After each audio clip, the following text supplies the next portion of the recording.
CPM പെരിങ്ങോമേരിയ സമ്മേളനം November 8, 9 തീയതികളിൽ ചെറുപുഴയിൽ നടക്കും. ചെറുപുഴ പ്രശാന്ത് ഓഡിറ്റോറിയത്തിൽ നടന്ന സംഘാടക സമിതി രൂപീകരണ യോഗം ജില്ലാ സെക്രട്ടേറിയറ്റ് അംഗം C. സത്യപാലൻ ഉദ്ഘാടനം ചെയ്തു. നമ്മുടെ ജില്ലയുടെ മലയോരം പല ഘട്ടങ്ങളിലും ഇടതുപക്ഷ രാഷ്ട്രീയത്തോട് പുറംതിരിഞ്ഞു നിൽക്കുന്ന സമീപനം സ്വീകരിക്കുന്ന മേഖലകളായിരുന്നു. എന്നാൽ ഇന്ന് ഈ ജില്ലയുടെ മലയോരത്തിന്റെ ചിത്രം അതല്ല.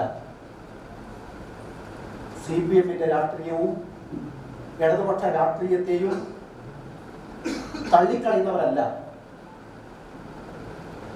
ആ ആശയവിനിമയങ്ങളും സംവാദങ്ങളും കുറെ പിന്നിട്ടപ്പോൾ ഈ രാഷ്ട്രീയമാണ് ശരി എന്ന നിലപാടിലേക്ക് കുറേയേറെ ജനങ്ങൾ എത്തിച്ചേർന്നു.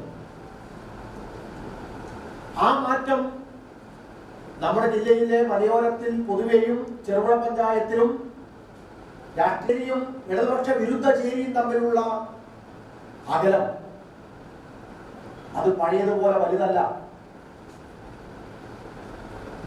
കേരളത്തിലെ ഒരു പ്രത്യേക രാഷ്ട്രീയ സന്ദർഭത്തിൽ ഈ പഞ്ചായത്തിൽ വോട്ട് ചെയ്ത വോട്ടർമാരിൽ ഭൂരിപക്ഷവും ഇടതുപക്ഷത്തെ പിന്തുണയ്ക്കുന്ന സാഹചര്യം പോലും ഉണ്ടായി. KB ഗോവിന്ദൻ അധ്യക്ഷനായി.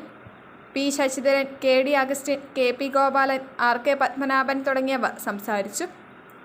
ഭാരവാഹികളായി KD Augustine, KP Gopalan, RK Padmanabhan എന്നിവരെയും വിവിധ സബ് കമ്മിറ്റികളെയും തെരഞ്ഞെടുത്തു.